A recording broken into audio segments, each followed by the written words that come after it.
And we're back live with part 2 of our trade deadline special, with still a half hour or so left in the trade deadline period, before the trade deadline actually ends. We're on just to see if there's any last minute things, kind of give our opinions of the trades that have happened, and maybe give some predictions for the next half hour or so, or if trades do come in now and we hear them later on today. And remember, trades can, as long as they are submitted to the league before 3 o'clock officially hits, trades can still trickle in a little bit after 3. So we have seen that in the past where trades have trickled in even 5, even 10 minutes after the deadline is officially over. Yes. So that's just something to keep in mind there. But I guess if people haven't either been following it or just kind of maybe at work and not really figuring out what's been going on, I guess we can kind of update them on the trades that have happened today. Yesterday, when was the last trade that we went over? We didn't really go over. Did we go over? Because I don't know. I sworn we went over. I know we definitely went over. We did. Shane. I think it's stopped with the Montour trade. I think happened after our podcast. Yes. So it would have been the Dzingel trade and the Duclair. Did we talk about Zuccarello? Yeah, we did. Okay. We did. Oh, and also Zuccarello in his first game, that's he unfortunate broke for his the Stars. arm, which is crazy. Mm-hmm. So best wishes to him there. He'll be out at least 4 weeks. But yeah, Ryan Dzingel from... But that was something that we were talking about after the podcast, was how he was going to fit in there. Right. But even like when you went to what was it, Hockey Buzz or whatever, that had the lines and everything, even that was wrong or whatever. But he even didn't he get an assist in the game before he got hurt? And a goal. Yeah. So he already made his presence felt, even with the very little time he has been on the Stars. But, I mean, it is good for Zuccarello because even when he does come back, where the Stars are in the rating, in the standings, they are in a playoff spot. Yeah. If I am correct. Yeah, they are. They're the first wildcard team in the West. Yes. And they have a little ways to climb up to try to get St. Louis, but and there's still the whole, you don't know what's going to happen behind them. Right. And then also there is the Ryan Dzingel trade. That got a lot in return. Dzingel from Ottawa going to Columbus. And we have a lot to talk about Columbus I think today. we brushed on that one yesterday because we were talking about the Blue Jackets. Yes, that's right. Because we only went really through the Metropolitan teams, except not for even all the I think, and the Devils. And the Devils, yeah. So we went through all the teams except for the Rangers and Devils yesterday. But it was Dzingel for Anthony Duclair, a second-round pick in 2020 and another second in 2021. And then you have the Brandon Montour trade. Yep, for Brendan Gould and a conditional first-round pick. And that pick is for 2019. Yes. Yes. Do you have the conditions on that one? Let's see here. Excuse me. Montour. It would be... the draft pick will come from either San Jose or St. Louis, both owned by Buffalo, based on the final order of selection in the 2019 NHL draft. Okay. And this actually just came in. I just saw this a couple minutes ago, tweeted by Joe Smith in Tampa Bay, is that he said, quiet here in Tampa Bay, or hashtag TB Lightning, get the sense that they're likely standing pat. Half hour to go before the deadline, so it's still time, but there's good reason for them to be happy with the group they've got and roll with it. As John Cooper said, sometimes the best moves is nothing at all. So that would most likely put the end of any trade rumors between Simmonds going to Tampa Bay. Yes. But that's an interesting point that Cooper brings up, and I agree with him. Sometimes they don't need any exactly. changing. Yeah, like literally, sometimes it's the something best we brought up moves yesterday is you don't make any moves at all, and you've seen that before in the past with some teams where they think they need to add some extra piece to push them over the edge, but really it's nothing. In case you're wondering, because I actually just saw this come up too. The NHL tweeted this 3 minutes ago. He said it's at 3/4 of the way through the season, and Eli Patterson is still at NHL.com's pick to win the Calder Trophy, but the gap is closing. He's at 105. Dahlin is 77. Jordan Bennington is 33, tied with Carter Hart, also 33. And right behind him is Miro Heiskanen with 32. Okay. Not too bad. So for Flyers fans and Carter Hart fans, he is right on the cusp of being a finalist for the Calder. Yeah, Starter Hart. You hope he comes back to his the way he was before he got before he got hurt that way. Right, when he comes back. and there were some morning notes from Philadelphia regarding Carter Hart from the analysts there.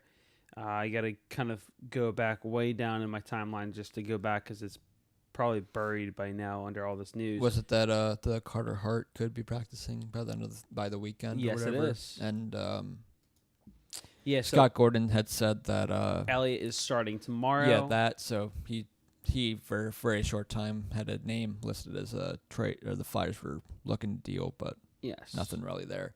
But it said that or Scott Gordon said that he wants Hart to practice before he actually gets into a game.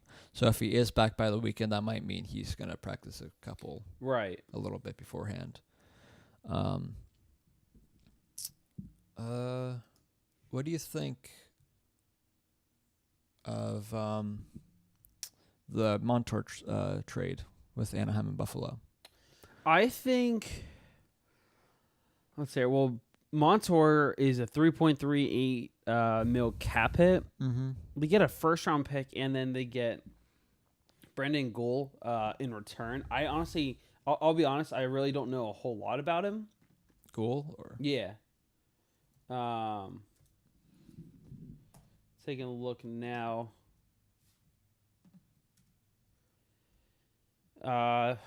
He's a very young guy, 21 years old, 6'2", 196-pound defenseman. Yeah, he's only played 2 games this season. 23 in his career. Yeah, so again, it's more of like a NHL ready prospect you could consider, or right on the cusp of being NHL ready. Yes. What was his prospects or AHL kind of stats? That's a great question.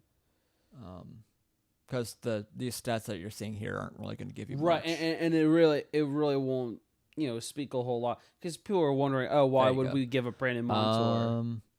Got him. Yeah. In 50 games this year for Rochester Americans, in 50 games, 5 goals, 22 assists, 27 points total, 34 penalty minutes, and -11. That's just from HockeyDB.com. Right. It doesn't give you like his full stats, but that's kind of the risk from this season. Last year for Americans, the same amount of games, 8 goals, 18 assists. So he actually has more points this season than last year, and more penalty minutes. Interesting. But if you're into the plus-minus category, which I am not, he was a +1 last year, -11 this year. Wow. Look at this. Apparently, Mikael Granlund from Minnesota to Nashville for Kevin Fiala. Wow. That's a pretty big trade there. Mm-hmm. How would you rate that trade? First reaction? I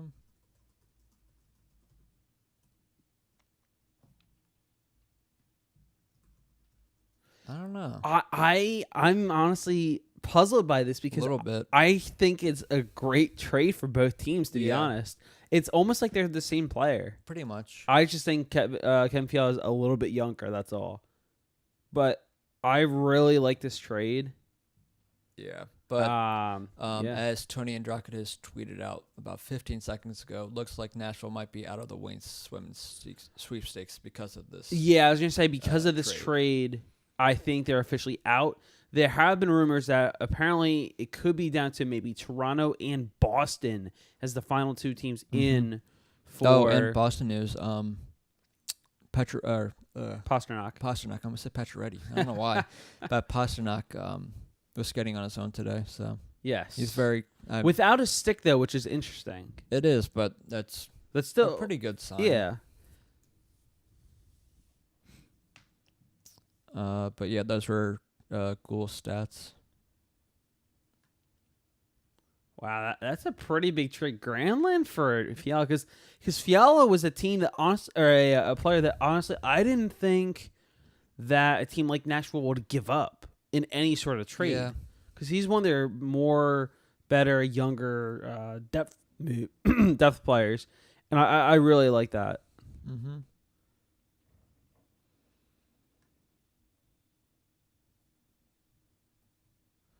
Granlund has 49 points this season, 15 goals, 34 assists, and 63 games played. And then I got Fiala's right here. Oh, and by the way, how old is Granlund? Give me a second. 26. Fiala's 22, so he's got 4 years on him. Yeah. But for this year, in 64 games played, Fiala's got 32 points.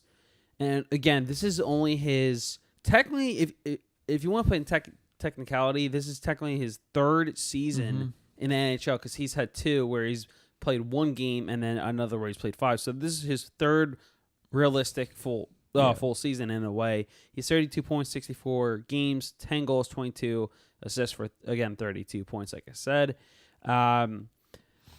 Last year, he put up a career high of 48, which is remarkable because the year before, he only put up 16. So he really skyrocketed last year.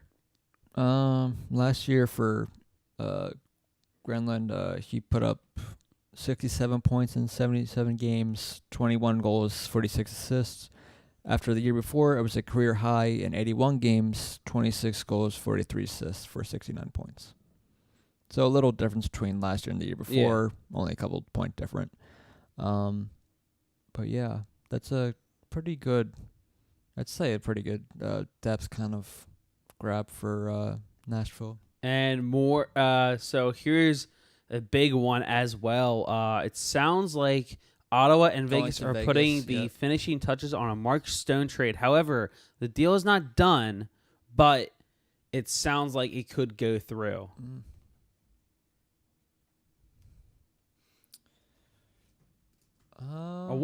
In that case, what do you think Vegas would have to give up in order to get Stone? Because they'll have to get quite a lot. What is their... I'll look that up now. For who? Their draft. Vegas? Vegas, yeah. They have all of their picks, from what I remember. Okay. Yep, they do. Yeah. They have a condition in the fifth round. They from Minnesota. They 3 third-round picks. There's 3 fifth Nashville and Winnipeg's. So they might get rid of one of the third-round picks. Yeah, I could definitely see that. They would have to give... Maybe their second. Not only that, but they would have to give up some sort of roster player because they only have 3.74 in a cap hit or cap space, I should say. Yeah.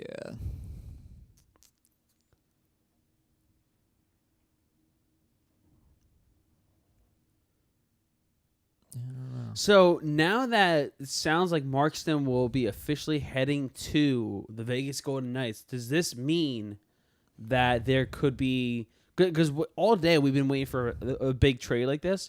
Now I wonder, does this put Wayne Simmonds into play as probably the next best player to acquire? Because honestly, I didn't think Mikael Granlund was available, and I hardly thought that Kevin Fiala would be available, unless it was like for a good trade. Yeah. Unless the ask for... Because there were some tweets I saw earlier about Fletcher kind of having his ask a little too high. And yes, teams I are did kind see of getting that. turned off by that. Right. So that might be why you haven't really seen anything. Right. Whether he changes it or very little things here. Not only that, but remember, this is a somewhat small detail, but it is possible that, at least for Simmonds, or not possible, sorry. Remember, he has that, I think, 10, if not 12 team no trade clause that he can pick. You mentioned something before we even got on the podcast, is that he wouldn't waive it to Calgary. Yeah, which I thought was very interesting just because look where Calgary is. Second overall in the league, first in the West with 85 points. Yeah, so I wonder why. I'm not sure. But then again, because he also made some interesting family comments because he said his wife is 6 months or 8 months pregnant. So that's also pretty big factor because it's more than just hockey; it's family. Right, that's what he was saying. But really quickly, according to Elliot Friedman, per the NHL approval, Stone to Vegas is official. Okay. Just waiting on the return. So things are certainly heating up, and what we have only 12 minutes left until the 3:00 deadline. Yep. So we'll see what happens out of there. There's been a couple other trades. There's been some relatively bigger ones. Yeah. I guess we can kind of get to last some night, of the bigger ones. But, last night, Gustav Nyquist got traded to the Sharks in exchange for a second-round pick from the Red Wings in 2019 and a conditional third-round pick in 2020. The condition is the third-round pick will upgrade to the 2020 second-round pick if the Sharks advance to the Stanley Cup Final, or if Nyquist re-signs with the Sharks. I think that's very likely to happen. Yep. So Detroit, I would expect to get that second-round pick as well. Nyquist is 29. Has put up 49 points this season in 62 games, 16 goals, and 33 assists. There's also 30% salary retained from there. Yeah. But if they did want to resign him, they don't really have the cap space. $447,000 in cap space for San Jose. Plus a bunch of guys that are UFAs this season, so that might go up. If they don't re-sign Thornton, you can give a little bit of that to Nyquist. But you're also going to want to re-sign Pavelski, who's also a free agent coming up. You also have Carlson too. Yeah, absolutely. So they have some. This isn't the end for San Jose being busy, but yeah. It sounds like the Mark Stone deal. They are expected to have a nice extension for him following the deal for Vegas. That is, so this is going to be more than, of course, just a rental player. And I'm not too surprised at all because Mark Stone is an excellent player. Yeah. And one of the key pieces coming back in the trade is defenseman Eric Brandstrom. So we'll have to see exactly what the full haul is, but I'd expect a lot in return for Mark Stone. Now, I've heard of Brandstrom's name before. I don't know how. I think maybe the fact that if there is a belief that he will resign, that made him a little more valuable than Simmonds, because some teams would have that right feeling of he might not want to resign. Yeah. They might even you could possibly say the same thing with Duchesne going to Columbus, but I think personally Columbus Duchesne will right resign now in there. a playoff spot. I don't think he really cares at this point, because he'll be going to the playoffs compared to being the last place team in the league. Yeah. Yes, they are the last place team in the league. No surprise there. Congratulations, Colorado, who is still on the cusp of the playoffs. Yes. To point out. I think the fact that this trade getting one of the trades earlier, and we can go over some of the rest of them. There was another one we can kind of get into. I don't know if that was the one you were talking about, the Colorado trade they made earlier. With Derek Brassard, yes. They got Brassard and a conditional 6th-round pick in exchange for a 2020 third-round pick. Yeah. The 2020 6th-round pick that the Avs got, the condition is if Brassard signs an extension with them, no pick is transferred, which is interesting.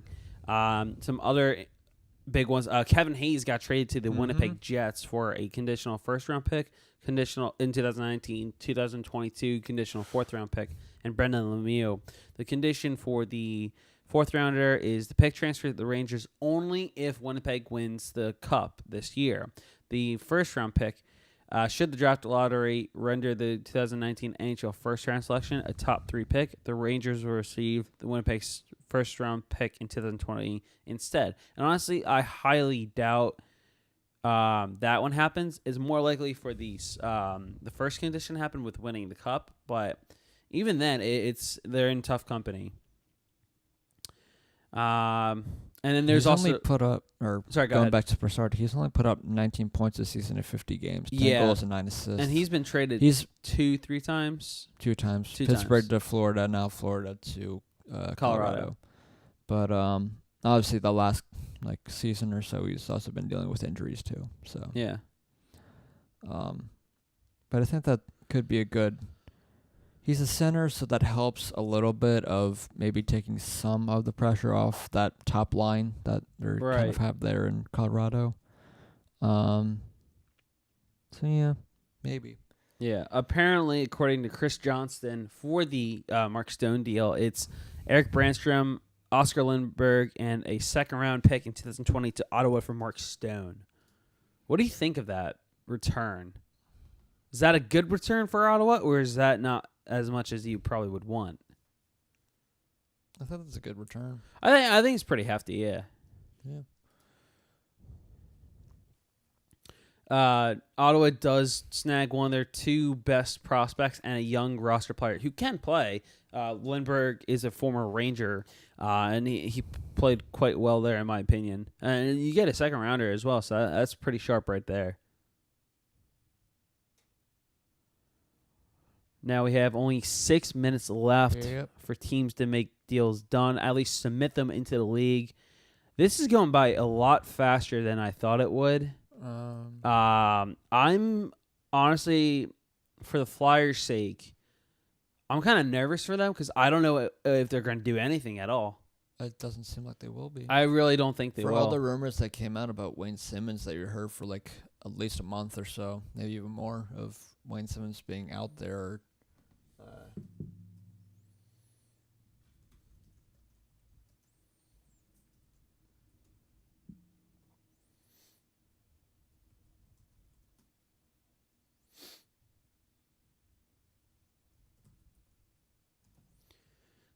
Trying to think. There hasn't been anything really out there right now.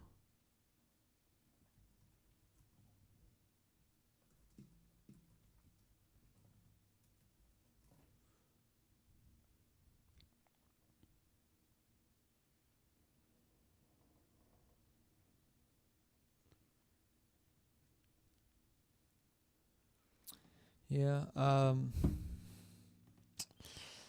that's something I kind of posed to you before we got on is if the Flyers don't make any big moves or move Simmonds, what do you think the reaction would be to that? I don't know because one, I think maybe the higher ups, as in the people, as in Holmgren and the whatever his face is, for Comcast Spectacor. Yeah. They probably won't be the happiest because you're not really getting much in return. But on the flip side to that, you do have Wayne Simmonds, and Wayne Simmonds it's kind of like Columbus with Panarin and Bobrovsky. Yeah. You want to see if maybe that can help you push towards the playoffs and see what happens at the end of the season. But if you did want to trade him, this would be the time to do it if you want to get a good return out of someone. Right. Simmonds is now the highest ranked player available on the trade board. So just keep that in mind. It depends how desperate teams are. And I actually thought, because of what we were talking about yesterday with Pittsburgh and their injuries on defense, they've been quiet today too. They haven't made any trades. Pittsburgh's typically very loud at the deadline, which I'm a little surprised by, because especially if the fact, like you mentioned, especially being not even in the playoffs at this, they're on the outside of the playoffs, but they're still probably going to make it if we're being honest here. Yeah. But they're at the moment, it's the season end today. They're out of the playoffs, so that they want to add something else to help bolster their defense. But as we talked about yesterday in their cap situation, I don't know how you'd kind of make that happen. It's tough, but and another Dumoulin. thing Sorry, go ahead. Another thing is I don't think Dougie Hamilton's being dealt either. I honestly that was don't another think name so that was point. kind of thrown out on the trade block. Mike Sullivan had an update earlier today on both Brian Dumoulin and Chris Letang. They obviously did not practice today. He said Tanger will be evaluated on a day-to-day basis. He will not make the trip to Columbus, neither will Dumo. Mm-hmm. Obviously, Dumoulin's out with a concussion. The Rangers have been busy today too, They have been, but that's kind of been them the past couple of years. I feel right. because they're trying to rebuild. Yes, and they even went on at the beginning of the season to say to fans, "Hey, we're not going to be very good this season." Yeah. So. Update for Detroit. They are officially done for the day, Yep. according to Helene St. James. No other moves coming for them. Their only moves were trading Gus Nyquist and Nick Jensen. Mm-hmm. Wow. I do kind of like seeing Columbus a little busy because Yes. you don't know if they'd be a team that falls out of it or not. Because if you look at how close the wild card is behind them to Columbus, it's only a point difference. Mm-hmm. Points wise, that way. They have 2 more wins than Carolina, and 1 more or 3 more from Pittsburgh. But they also have the same amount of losses as Carolina at 23. Mm-hmm. And then quickly with Columbus, they also got Adam McQuaid. I feel like they've been making so many trades lately. Adam McQuaid got acquired by Columbus in exchange for a 2019 4th-round pick and a 2019 7th-round pick from New York. Mm-hmm. They were just trying to get rid of the last kind of remaining big pieces that they can get away with. They also got Keith Kincaid for a 2022 5th-round pick. The thing that interested me though with Columbus, ready for this? I don't know if you might have saw this. I don't know if you did. They only have 4 picks. Sorry, I lied. It's now down to 2 picks in the entire draft. What just tweeted? Huh? It's what Sam Carchidi tweeted a minute ago. 2-minute warning. Source, end quotes, not likely Simmonds will sign with Flyers today. His name has been Band-Aid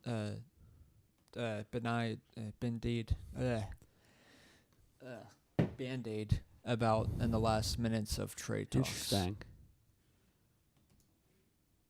That's That's very interesting. So Simmonds most likely not going to be signing with Philadelphia. At least of today. At least of today, yes. And double confirmation for Detroit. Ken Holland confirms no trades today as well. So they're officially done. Mm-hmm. This is so interesting. Johansson's still available too, isn't he? Or did he get traded? Who? Johansson in New Jersey. No, he has not been traded, actually. Looks like he's probably staying too. I was just looking at the... There is a rumor out there from... Let me check out this guy's... Kevin Paul DuPont. I don't know who he is, but rumor is not confirmed. Bruins have picked up veteran winger without yielding prospects. So there is a chance he might... That's either both Johansson and Simmonds are wingers. So Right. That doesn't really say much. It doesn't, yeah.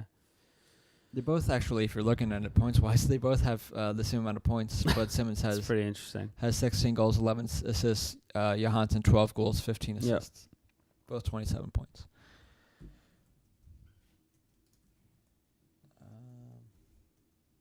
Yeah, but I guess out of...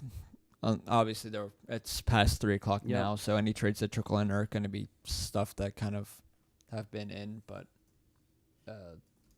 not. But I guess going off that, what do you think? Who do you think won today so far? Honestly, the way or I at least see it, who has most improved? I guess you could put it that way too.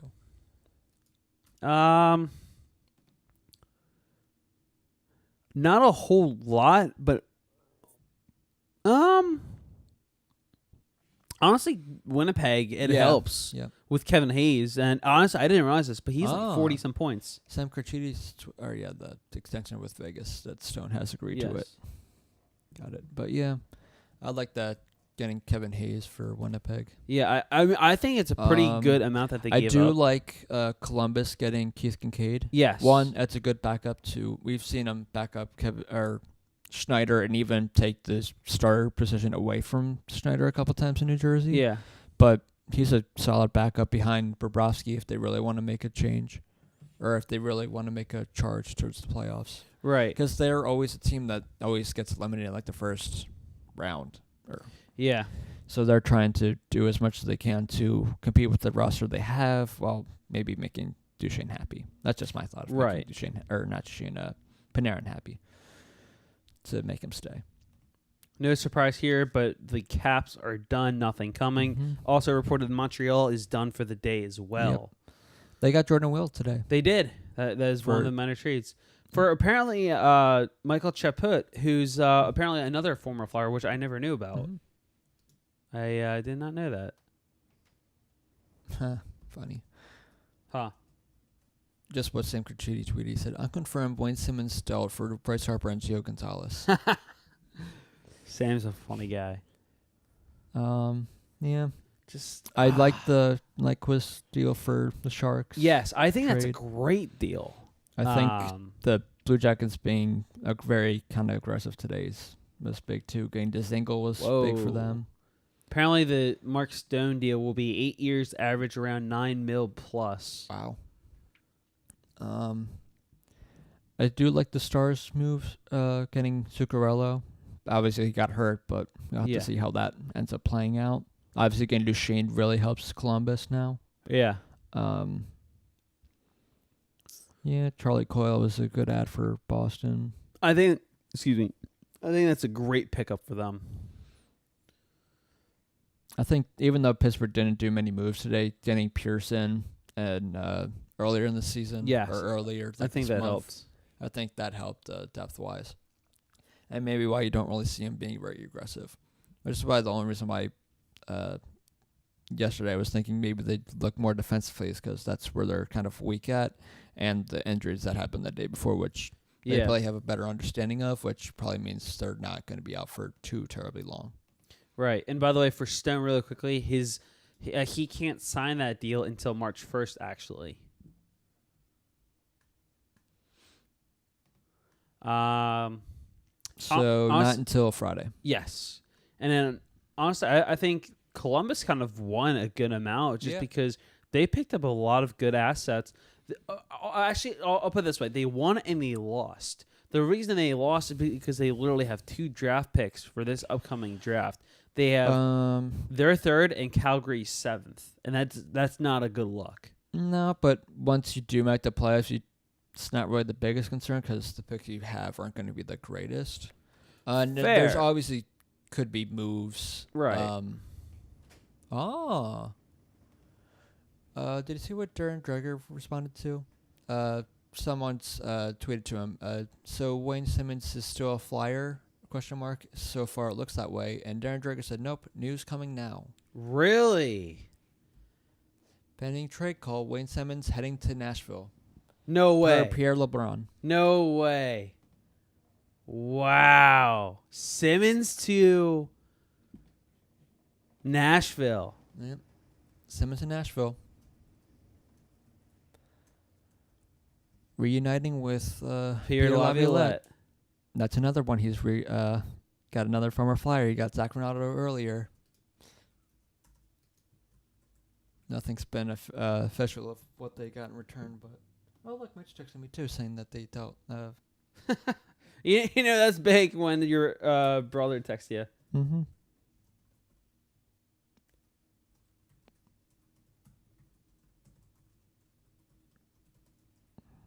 Here's my prediction.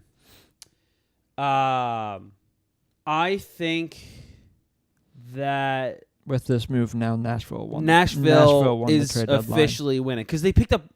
They lost Fiala. Yes, that's a big loss, but they picked up Simmonds and they picked up Granlund. Granlund's older and has put up more points. Yes. Mitch said, "Go Birds."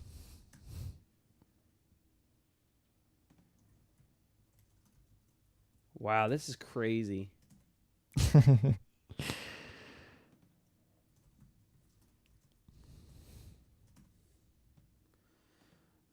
Just waiting for whatever the trade will be. Honestly, I think because there's rumors that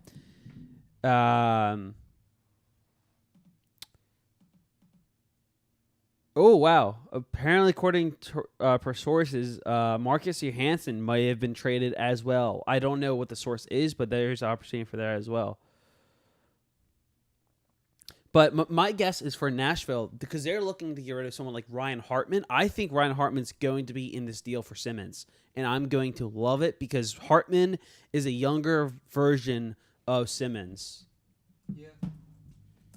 Which I feel is one that's been kind of rumored. Which obviously something that you brought up yesterday is that he will help Nashville's power play get out of the basement. Especially now because he still has the similar talent. Kings are done for the day as per Rob Blake, the GM.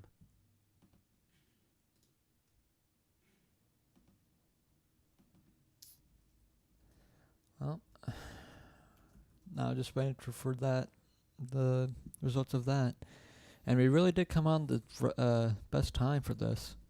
Because in the time we've gotten on, we've gotten the Kevin Fiala trade, Mark Stone, Wayne Simmonds, and not Carlson. Wow. What's his face? Johansson, if he's actually dealt to. Oh my gosh, this is nuts. Which I was right yesterday then, is that the Flyers were going to wait until last minute. Yeah, you were right. And I did see there was a tweet out yesterday that said that Fletcher had just started listening to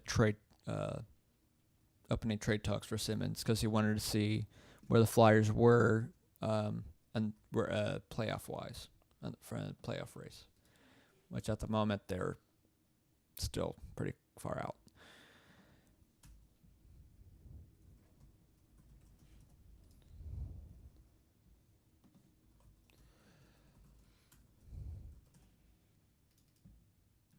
This is unbelievable. Yeah, there's 6 games out. Oh, this is awesome. Peter, you know Fake Lavi on Twitter? Yeah, he tweeted out, I get it, Fake Lavi, but I'm a Flyers fan. This hurt. Honestly. But he couldn't have gone. Marcus Johansson sounds like he could be going to Boston. Because it's Joe McDonald. Michael Dozzato is going to the St. Louis Blues. Well, there you go. Per Frank Zaravelli.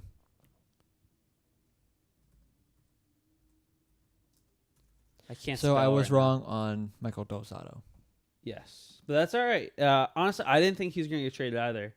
I didn't either. I'm surprised. He's been dealt. This is his second time in like a week, maybe that he was dealt.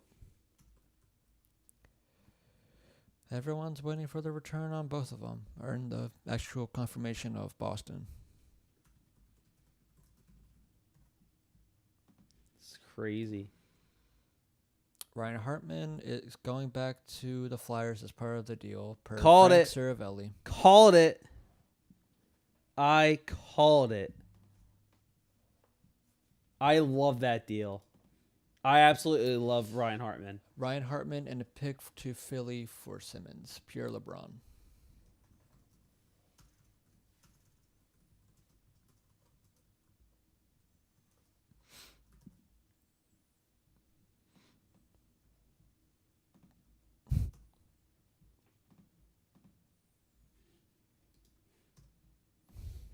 I'm so thrilled for the Flyers that they got Ryan Hartman. I think that's a great pickup. I'm excited.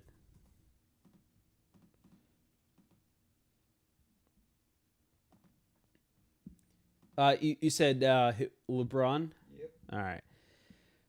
Man, this is big.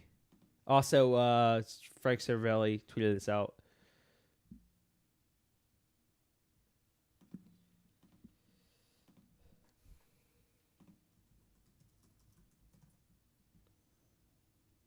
Man, this is crazy. Now we just wait for which pick it is. Or which round or year. If it's 2019, 2020, if there's a condition to it.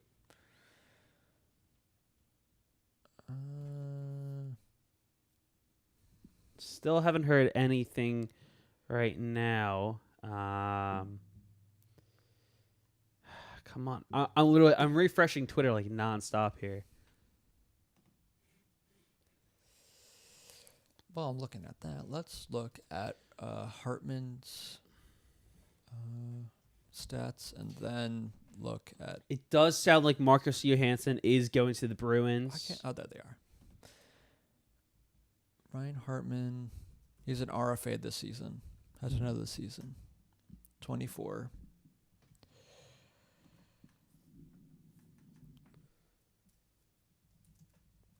Honestly, ever since Hartman came into the NHL with Chicago, I've always loved the way he played.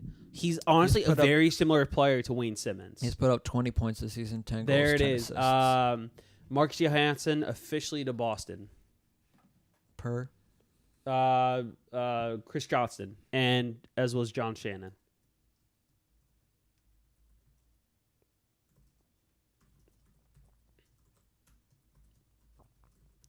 That's funny. What? Something that Bob McKenzie retweeted from someone by Tom Reed that said Columbus Blue Jackets spokesman confirms team is done for a day in regards to NHL roster.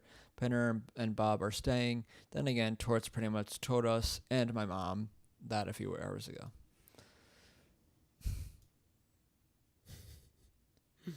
Nice. Yeah. So far, when he's been in Nashville since the 27-18 season, he hasn't put up a lot of points, but when he was doing pretty well with Chicago. Then again, he's also still 24, so you hope maybe it's one of those things where a new surrounding could help. But I think it will, because he did great on. Yeah. Well, his career high is 31 points. And again, this is his third season, maybe, if not even. That was in the 16-17 season. Wow. Yeah. So this is pretty. Yeah. In 76 games.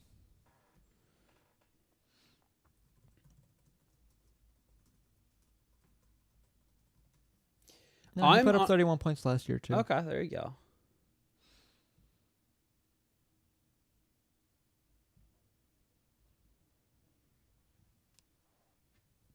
Okay, apparently it's a conditional 4th-round pick in 2020.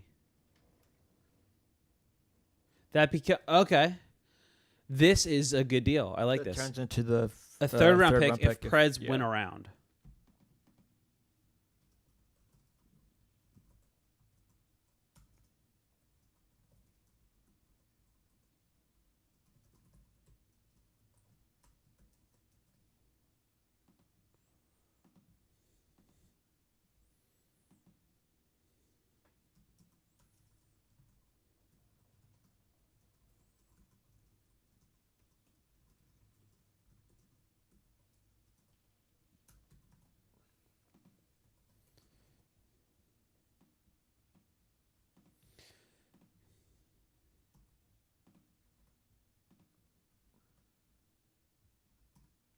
Honestly, I think this is a good, solid trade. Now, I would have liked if it was a draft pick for this year.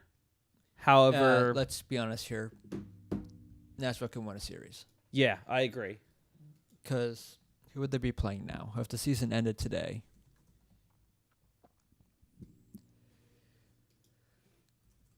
Nashville is right now second. So they'd be playing St. Louis, right?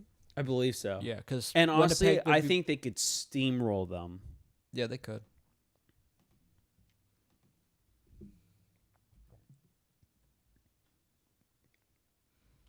Actually, no. No? They'd probably be playing one of the 2 wildcard teams, so either Dallas or Minnesota, or if that completely changes. So either way, they could probably win against Dallas or Minnesota, too.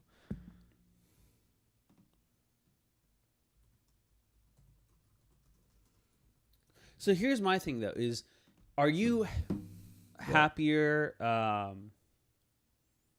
that the pick that is that's going to come to Philly is almost automatically going to be a 3rd-round pick? Well, Nashville didn't really have, other than their first this year they didn't really have a round to give until the third round or fourth.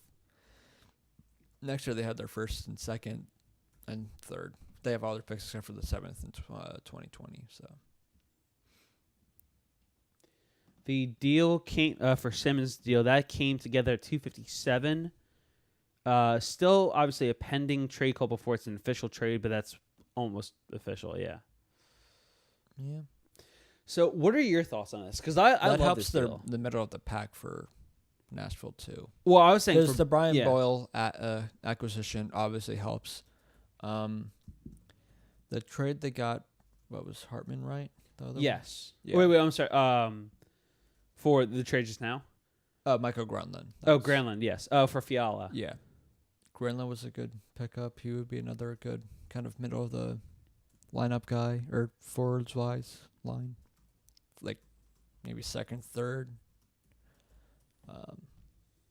So really what Nashville was focusing on was their depth guys.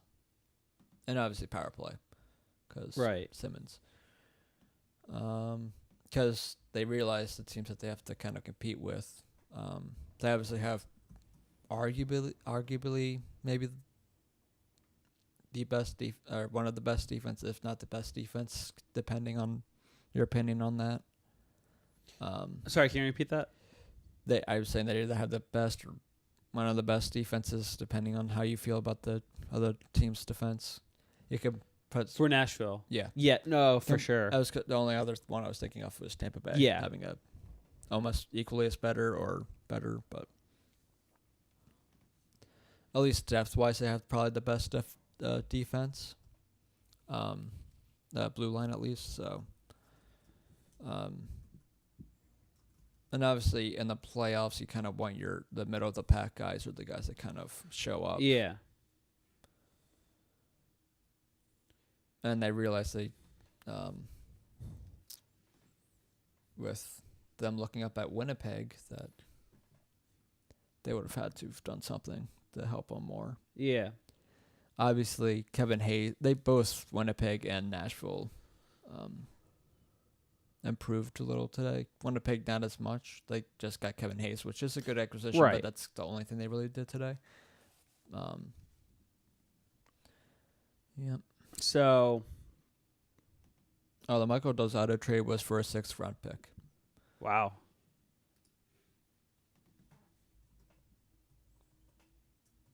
Not too bad for MDZ. Yep.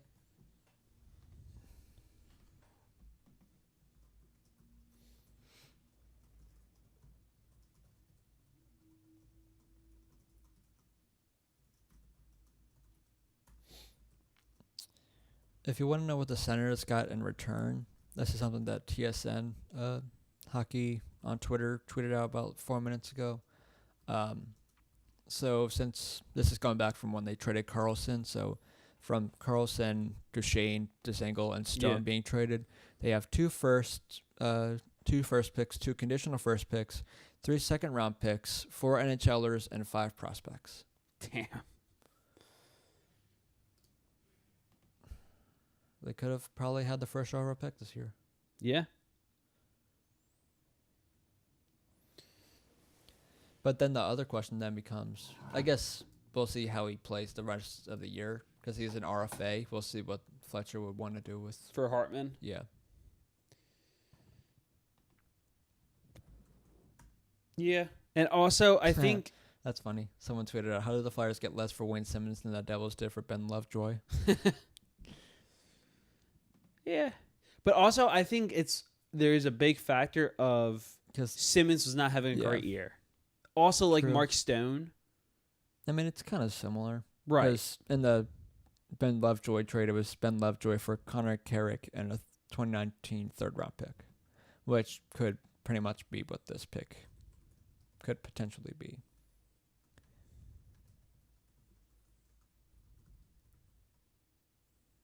But I'm going to take a wild guess and say that Marcus Johansson trade would probably be the last trade. Yes, that's a good guess, probably.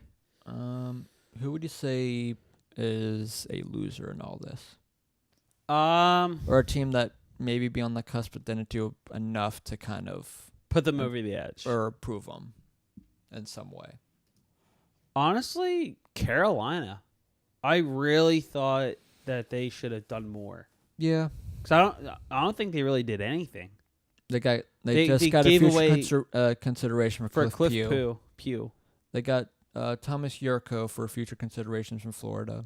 Yeah, and they could call him up. I don't know. It's not that exciting to me. Yurko was a former NHLer. Yeah, if we're looking at previous trades from them. Here's something that I thought was interesting. According to Michael Russo, They got Nino Niederreiter for Victor Rath. that's too. right. That was a big trade. I like that one.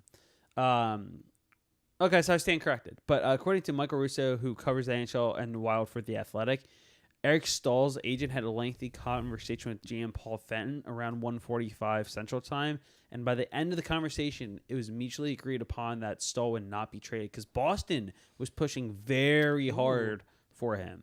The Jets are require Matt Hendricks from Minnesota for a 7th-round pick. Mark Z. Hansen for a 2nd and a 4th-round pick.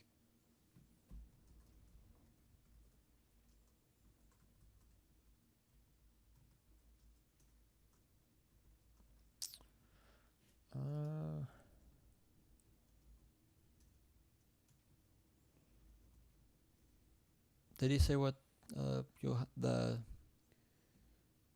that was got for Johansson? Yeah, a 2nd and a 4th. Which Yeah. isn't too bad. No. The trades tracker on TSN is really quick with these things. They haven't said they just say TBD for the trade for Johansson, but they already put the Hartman one out in 4th round for Simmonds already. Right. If the Wi-Fi lets me reload this page. I mean, it's no surprise all the teams that did make it deals today are all teams on the cusp of the playoffs, except for Ottawa, that was just kind of, and New Jersey and Rangers that were just kind of looking for pieces to help rebuild. Right. Yeah, Hartman's kind of ceiling is pretty much a 3rd-line winger. Like middle of the line guy, especially for the Flyers now, because I think their top 6 is pretty much set in stone of what it would be. The bottom 6 is still up in the air. Apparently, the Penguins do have a move in the Central Registry queue.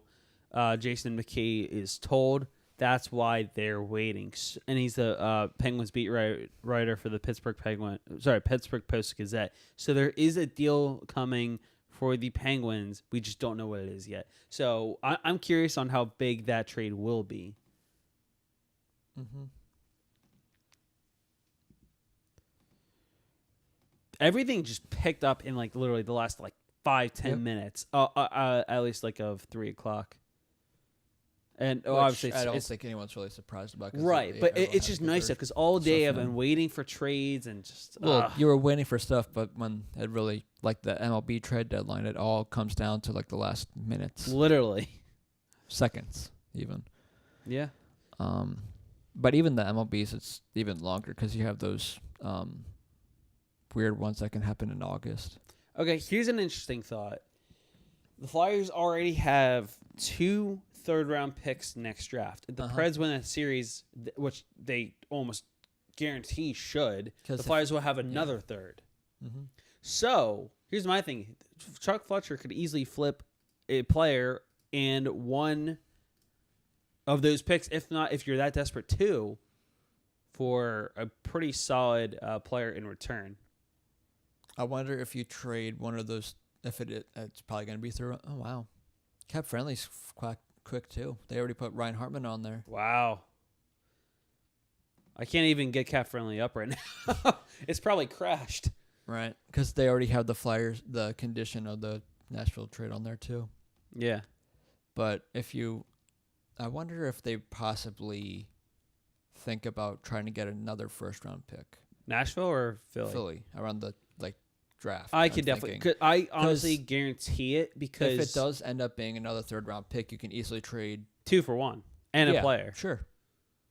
or a player and a pick. Yeah, you could possibly get maybe. I don't want to say, but if you Ghost's name is out there, Ghost, maybe 2/3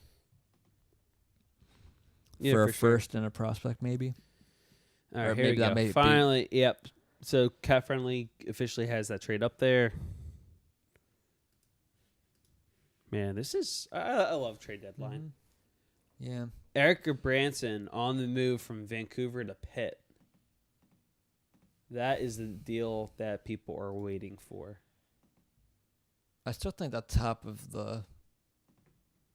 That's funny.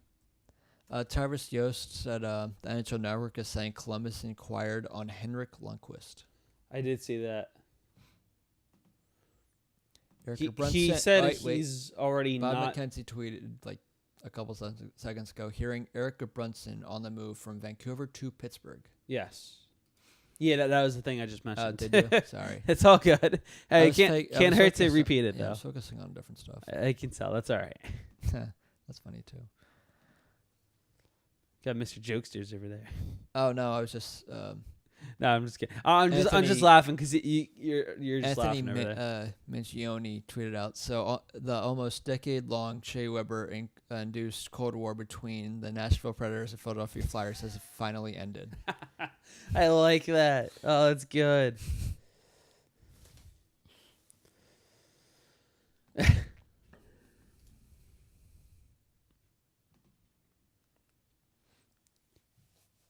But honestly, I'm thrilled for Wayne Simmonds. He's a legitimate chance to win a cup.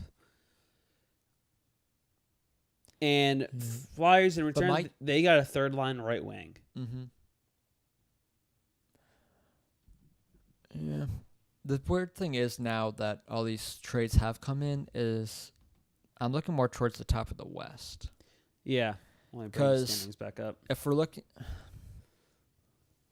going to say all the teams at the top of the West right now, Calgary didn't really do too much. Yeah, and that was another team. They got Oscar Fattenberg from Carolina, from the Kings. That's not that interesting enough to me. And that's not the only thing they really did today. Honestly, I thought even Buffalo would have done something, really. Yeah. The Islanders are another team that's unless Buffalo is set with where they have and they're thinking right now they're doing better than they thought they were going to be right now. Because they're pretty set for a little bit, too, for Buffalo. Because didn't they get a couple picks for Brian O'Reilly? Definitely. Buffalo, yeah, they have 2 first rounds, a condition on San Jose's first round. Yeah. Third. So I remember it being a pretty good haul. A condition on the 3rd and 4th, 2 6ths, and a 7th in 2019. 2020, they have everything except for a 3rd and a 6th round.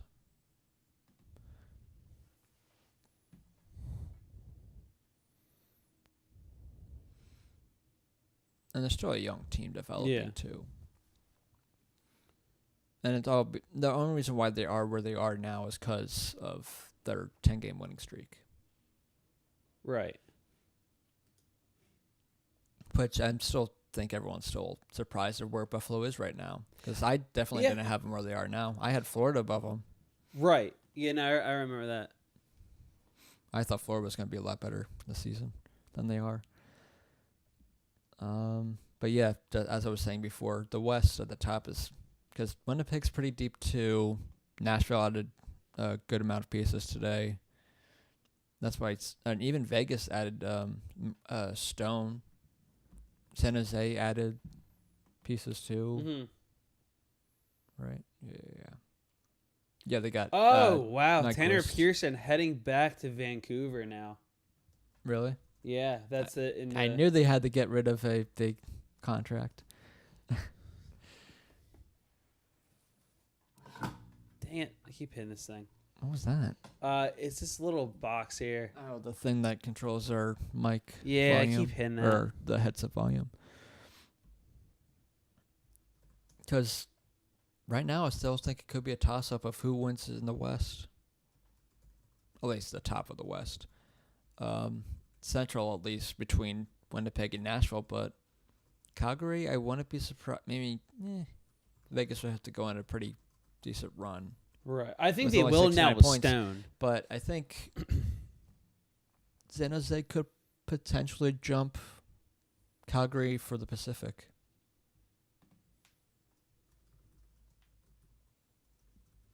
Yeah. And I still think Nashville and Winnipeg, they're literally a point difference, and that's probably how it's going to end up being for those two. It's gonna. I don't know which one goes which way, but that's how I see it going.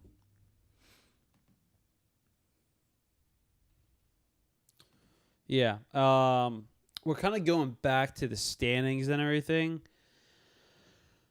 Well, like at least looking at teams like of which teams made moves and everything. Yeah. Excuse me. I really think Montreal. Yeah, they just got wheel. Yeah. Not a whole lot. I think Toronto, I was expecting a little bit more. They don't need that much. Right, I agree. They don't need much, but Plus, it might not, because look at their defense. They only have three they got good Nicholas defensemen. Baptiste. For condition. I don't really know much about him, but I don't know that's not either, really. but I think it's more of a depth move than probably. anything. I'm looking at other trades they've made. I'm not seeing They did anything. get Jake Muzzin. Yeah, actually, no. That's why they probably didn't do anything, because their biggest trade, again, like you just mentioned, was Jake Muzzin, and that was a while ago. So, Gabriel Gagne from Ottawa. oh man, all right, look at this. But So if you look at Toronto, because right now they have to worry about re-signing Marner. yeah, And where's their cap at the moment? $4.3 million, which is still a good amount, but to have to re-sign Mitch Marner, he's going to get a pretty decent size, probably similar to William Nylander maybe type deal. yeah. So for Pittsburgh, you know how we were saying that they needed to get rid of a contract? Yep. They didn't. Essentially, Goodbranson's $4 million. Pearson was only 3.75. So they essentially. Is anyone eating any contract on that? Not that I know of. According to Cap Friendly, it's straight up 1-for-1. That's funny. Oh my God! Did you see what Ryan Gilbert tweeted? No, I don't think of all. But go ahead. He said, an important part of this trade is that PK Subban will no longer have to warn his teammates not to fight Wayne Simmonds. Yes, it's so true.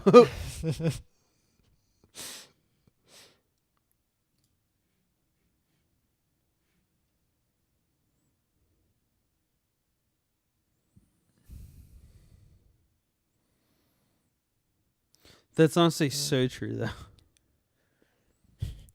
I love that. Mm-hmm. Yeah, even if you want to look at the top of the Atlantic too, obviously, Tampa Bay is going to keep that first because no one's even going to be close to catching them. But Boston, Toronto could be close by the end of the season. I really think those are the it's two been teams close to watch all for. season long, and it's going to be. But Marcus Johansson's a good acquisition for Boston.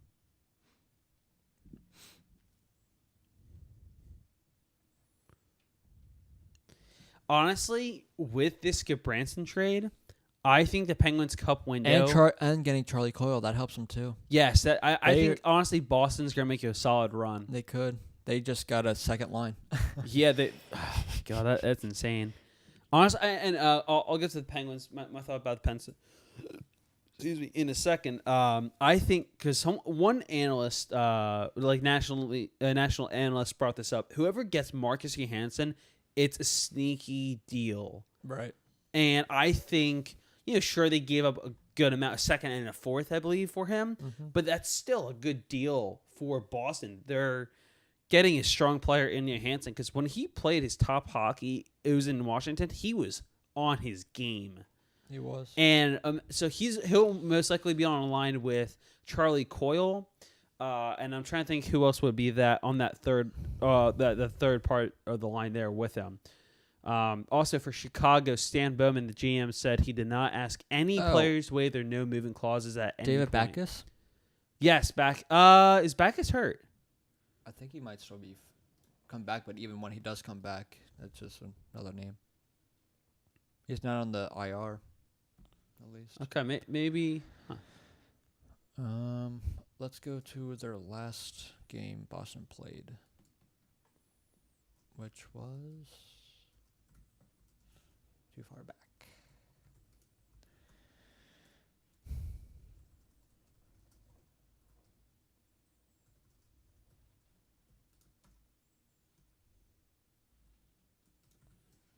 Saturday.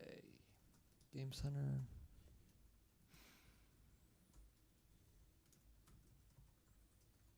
No, he's playing. He played 13 minutes the other day for Boston, so he's still healthy.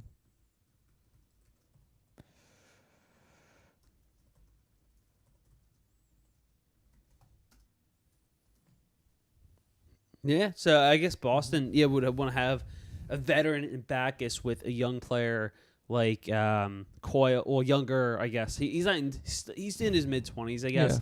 And Johansson's still relatively young as well, right? Yeah. 25, 26 maybe. Mm-hmm. But I don't think this is really much of a surprise, but look at the fall of the Devils this season. Right. Because they were in they made the playoffs last year, right? Yeah, they lost to Washington, right? Tampa? Or Tampa, that's what it was. Sorry, for Boston? No, I was talking about New Jersey. Sorry, I'm all over the place right now. Yeah, Jersey lost. I was thinking about Johansson, right? And if they New Jersey would have been like last year, they obviously probably wouldn't be getting rid of Johansson. At least I'm not sure if they would have, but yeah, it was Tampa Bay beating Jersey in 5. Yeah. Yeah. And then really quickly here, I think with this for Carolina, or sorry, not Carolina, Pittsburgh, I think their cup window is closed shut completely. I don't know about that. I think it is, because at least going to in the future, but for the definitely for the future for now. But I'm saying, like, even this year, you can make the exception that they'll make a decent run. You can make the exception for next year, maybe the year after, just because you still have Crosby and right. And I agree with that. But my point is because Jim Rutherford, he was in Carolina when they won their first cup. And, it's kind of doing the same thing in Pittsburgh. He got 2 cups here. Their core is much better. And then what followed was him widely trading players and picks to try to win again, and just unfortunately made the team worse over time. Now, I'm not saying this team is worse over time by any means, but at the same time, it's, because you traded away Carl Hagelin for Tanner Pearson 1-for-1. Then you just traded, literally just moments ago, Pearson for Gabranson, and Gabranson is a completely different position. Not only that, but he's just a little bit more of an expensive contract.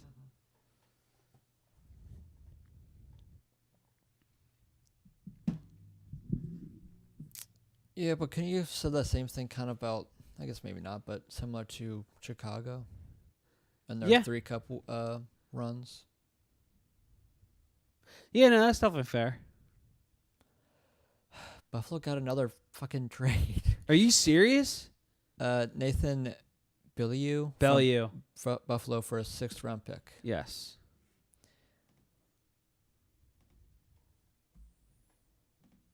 Wow. I lied. I could have sworn picks or trades weren't coming in this late, but clearly I stand corrected. Same. Yeah, we'll see how all these players obviously kind of impact their team going forward. But if I had to give my prediction of who I'd possibly, at this moment, going towards the end of predicting who's in the, I'd say Stanley Cup plus Eastern and Western Conference, I'd probably give it to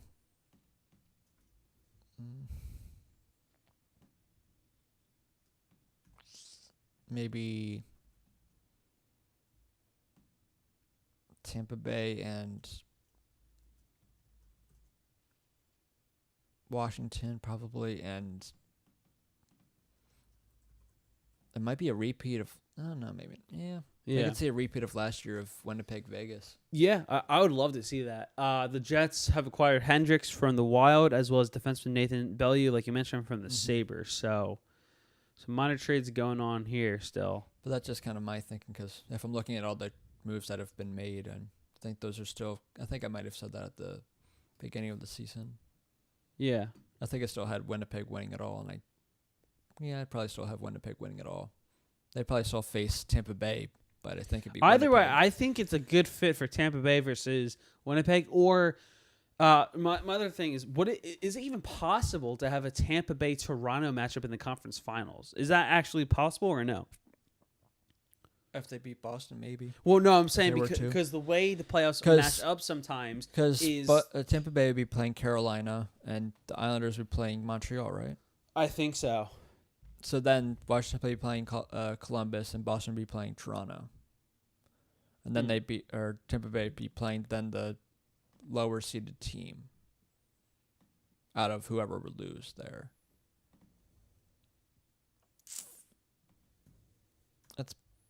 That might be possible, but probably not likely. It'd probably be like last year when Tampa Bay played Boston, like the round right before it. Yeah. But that's my only thinking of that possibly being a thing. But that would be a good series, Boston versus Toronto. I don't know who would come out of that. I would like to see Toronto, but I would love to see Toronto. Because you're going to see Boston, Toronto all the time for the next couple of years. Because they faced each other last year too, right?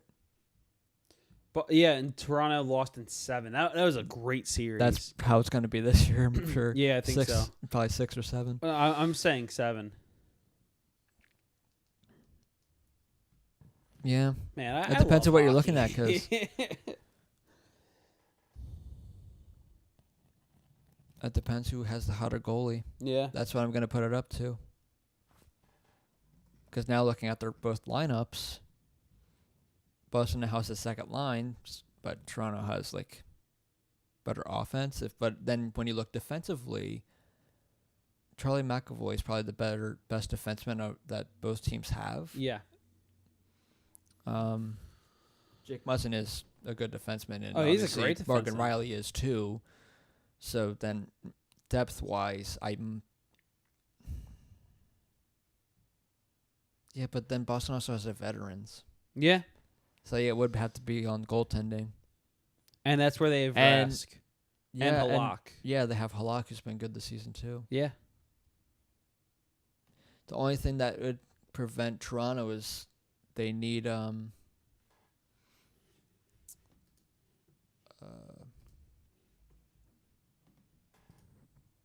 Fred Anderson to show up in the playoffs. Yeah. And that's always been my worry about Frederik Andersen, because I feel like he hasn't done enough. He's very similar to David Dubnyk. Yes. He's great in the season, but I might even put in Bobrovsky there too. Great in the season, but playoff-wise, they don't show up. They kind of go downhill, yeah. Which is hard to believe, because I think it's just... Yeah, I don't know. Which I might even say probably similar, but a little different to Pecorine. Like in the season, Rene can have it where he can be good in the season, but at the time be bad. Out. But then playoff-wise, it's up in the air, because he can play stellar, but then at the same time kind of not show up too. You're not wrong. I mean, he's also older too. Yeah. So. I want to look at his stats from the postseason right now. So,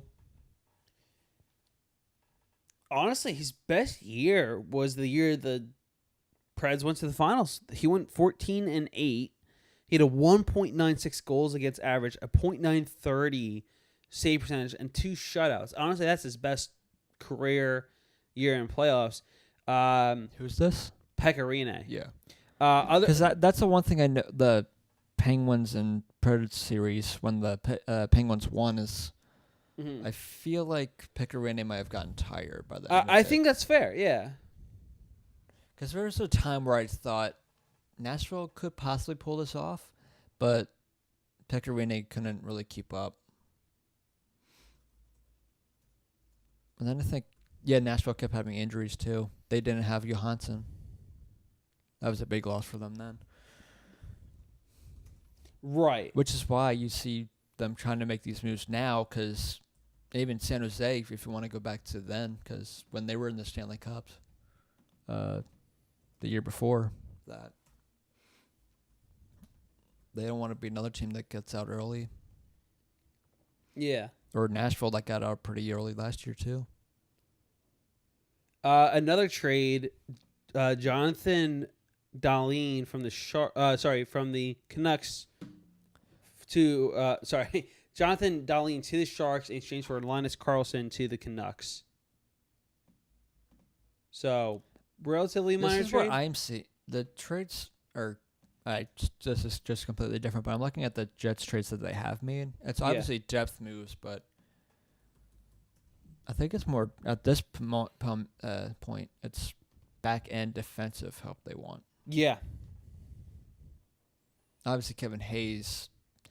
No, I think it's more defensive, because isn't Kevin Hayes more of a two-way forward? Or that he's better, like, defensively, great PK guy?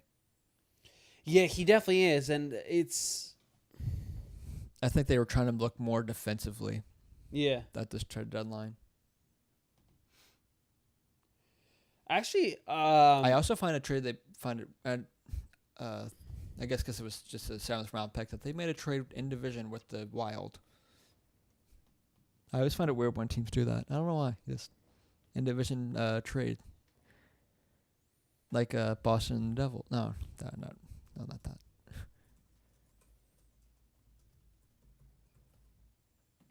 Minnesota's been pretty busy today too. they have been. I mean, yeah, I wonder if getting Fiala might help them stay at the wild card spot for them. I think it will. It obviously hurts a lot losing 'Cause if you look- Granlund. Yeah, but But I Fiala is think a good. Yes, he's a very good player. So I think it's a pretty.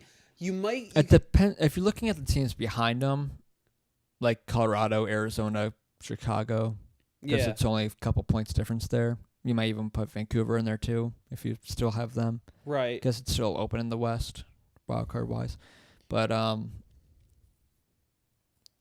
don't know. They could possibly keep that spot because Colorado didn't. No, yeah. Colorado made a couple moves, right? Yeah.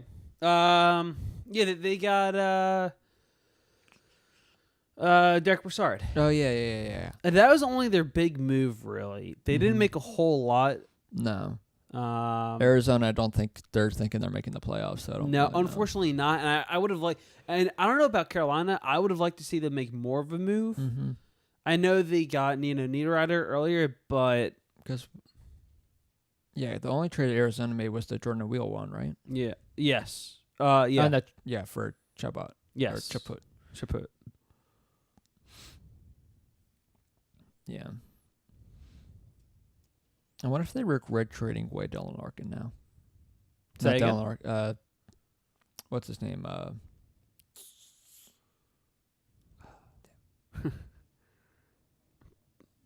I'm lost here Hold for. Give me a second. You're good. You're good.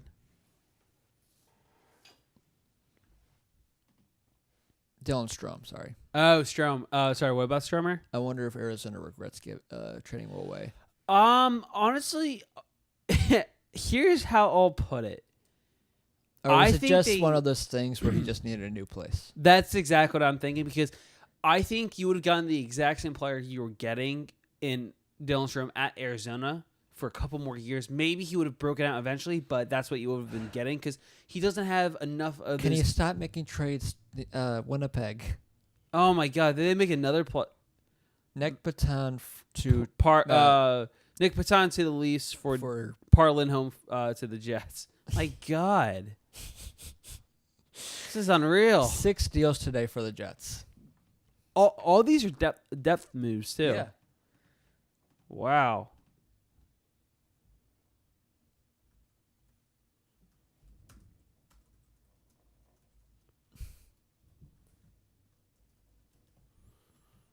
they really want to go for it. And if I guess they realize that's their weakness is depth, and I think that's a smart move. It Yeah. really is, because the way you win is by depth and speed. Really, Sure. in this and they've league. got both. Yeah, they really do. They had the veterans, but like Bufflin and all them. How's their goaltending been?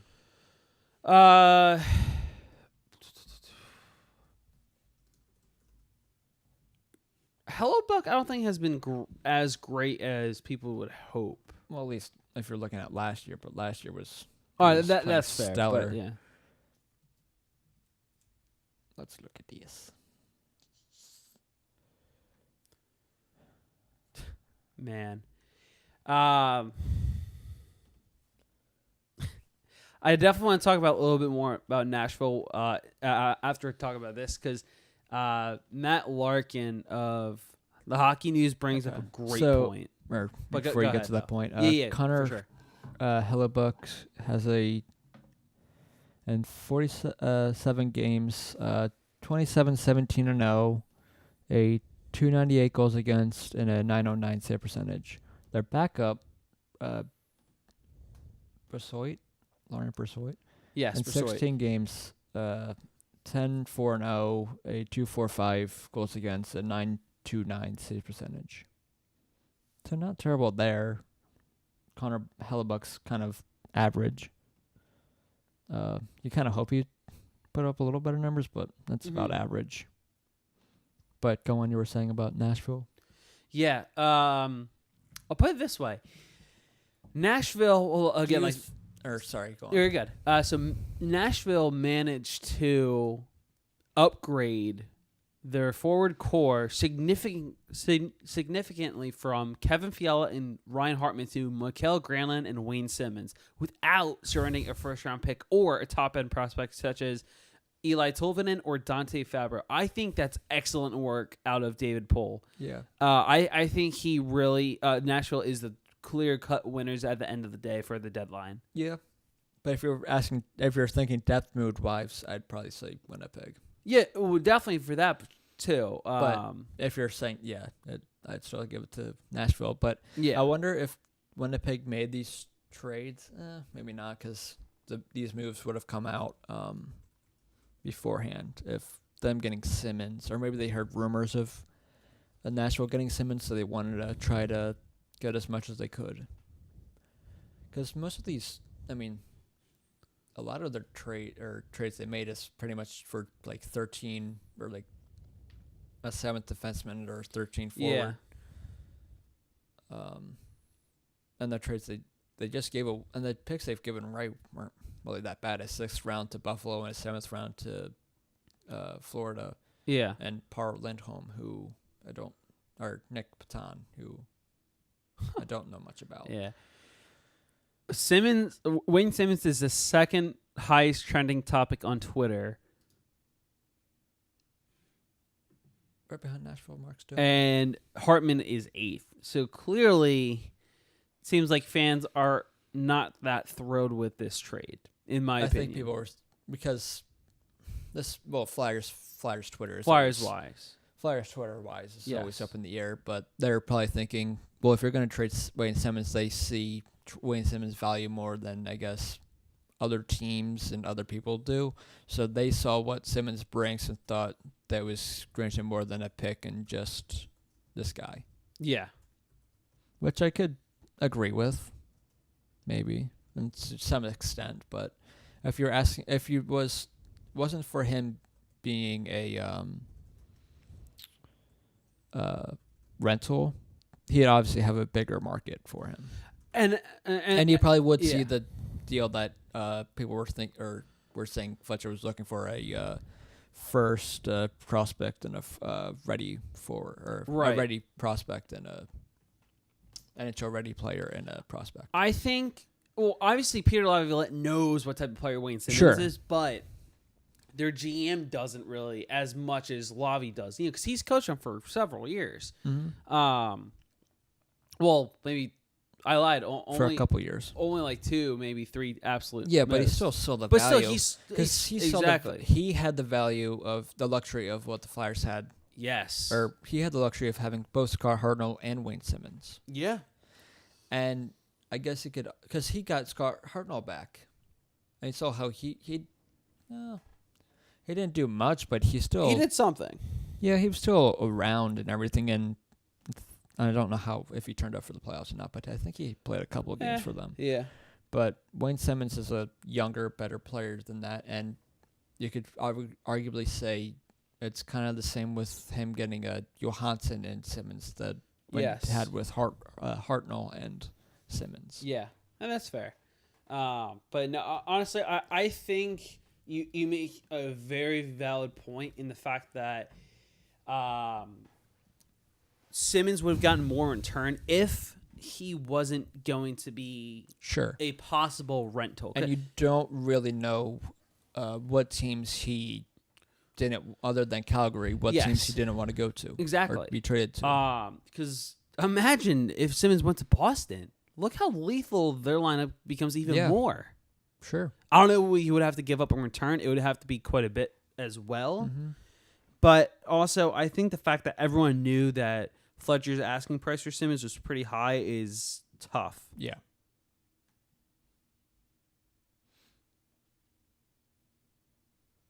And it's not like, I don't know if you put the argument to Mark Stone. Mark Stone got a contract. Yeah. So that would have been a bigger part of it, and that's why Mark Stone got a better deal out. Why they got a bigger deal out of it than the Flyers did for. Yeah, and you don't know if Simmonds is going to resign or not. Sure. Like, I think he honestly could. He could. They have the cap space too. They do. Yeah.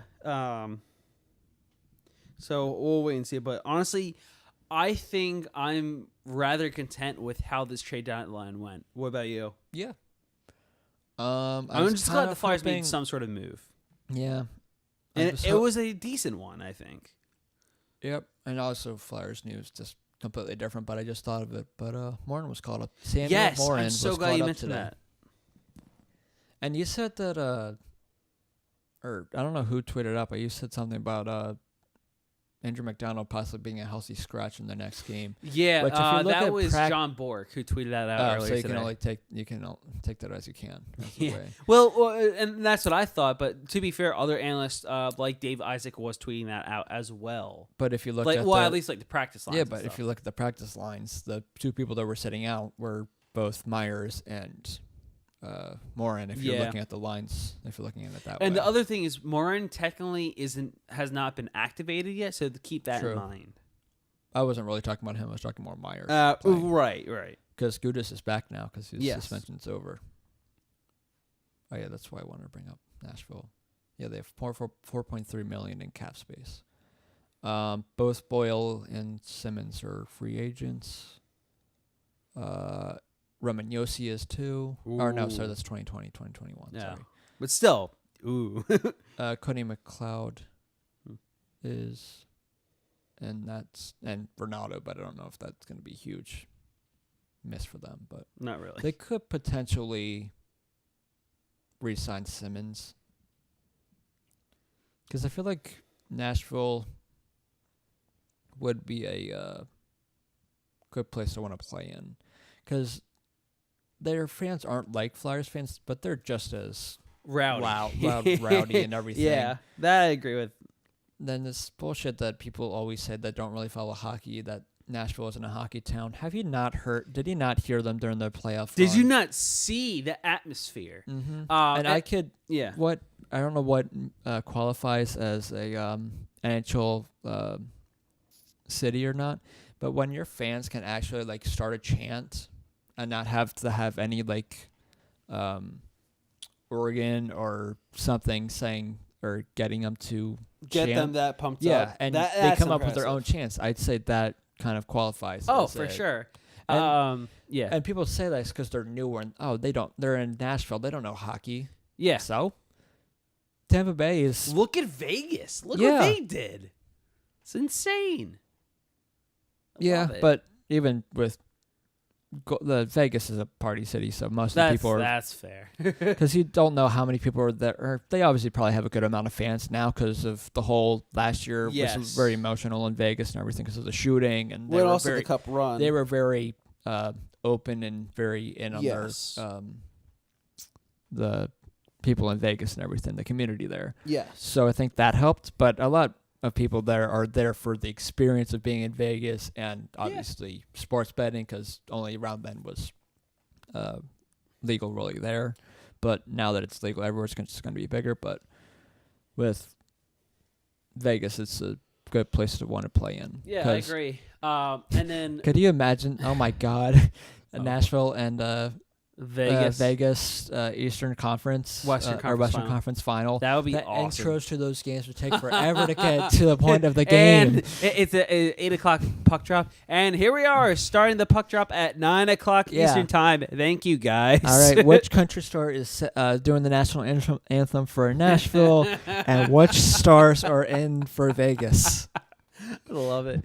But so I actually had they can Imagine Dragons again. Yeah, right. I actually got a cool story about Nashville. So I'm pretty good friends with Pete Weber, who's the radio play-by-play announcer. Shea Weber? Shea Weber. Pete Weber for the Nashville Predators, and I asked him one of the first times I met him, and I said basically, Pete, that's got to be an incredible experience calling the Stanley Cup Final. When they played Pittsburgh, he said it was unbelievable. And for those who understand radio, he said he had the radio decimals were off the charts. It was so loud in there. He could hardly hear himself talk. He could hardly hear his co-host talk or the color commentator talk. It was that loud, and it was unbelievable there. And there's going to be no way of saying which place is louder. Yeah, because it's not like when it was Nashville versus Washington, where you could, or not Nashville versus Vegas versus Washington, where you could easily hear the sound difference. They're both loud either way. Yes. Because I think both teams have it where, or at least Nashville, I know, where they don't sit down for at least the first shot of the game or something like that, or like first 10 minutes. Right. They all stand. Yeah. Nashville and Vegas are crazy. Yes, just a bit. Also, another trade. The Penguins have acquired defenseman Chris Weidman from the Panthers. More details to come. Former Ottawa defenseman. Yes. Who was in that video. Yeah. That Uber video. Oh, boy. I remember those days. Okay.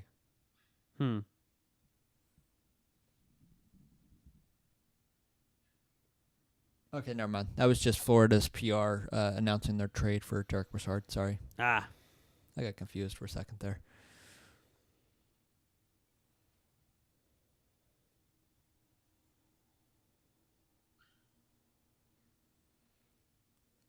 Yeah, it's going to be crazy how that... I love hockey so much. Yep. And it's crazy how this has been, and we're over an hour since the that podcast. Well, obviously, we're an hour and a half since the podcast started, but over an hour since the actual deadline ended, and we're still getting honestly, I didn't think that was happening at all. No, and I didn't think some of these teams would be so adamant still. I mean, not that surprising. Some of these teams did need help to help kind of push them forward. Yeah. But yeah. Obviously, there could be more trickle trades, but I think this was a solid podcast all around. Absolutely. I don't think we've had more things breaking in one podcast before. Yeah, well, I mean, rightfully so, but I just can't wait for free agency, you know? Well, that's a long time from now. We just have to see how the season plays out. I'm excited for that, but I'm just saying, that's the next time I expected a lot of moves. Mm-hmm. To be announced at once. Yep. Oh, man.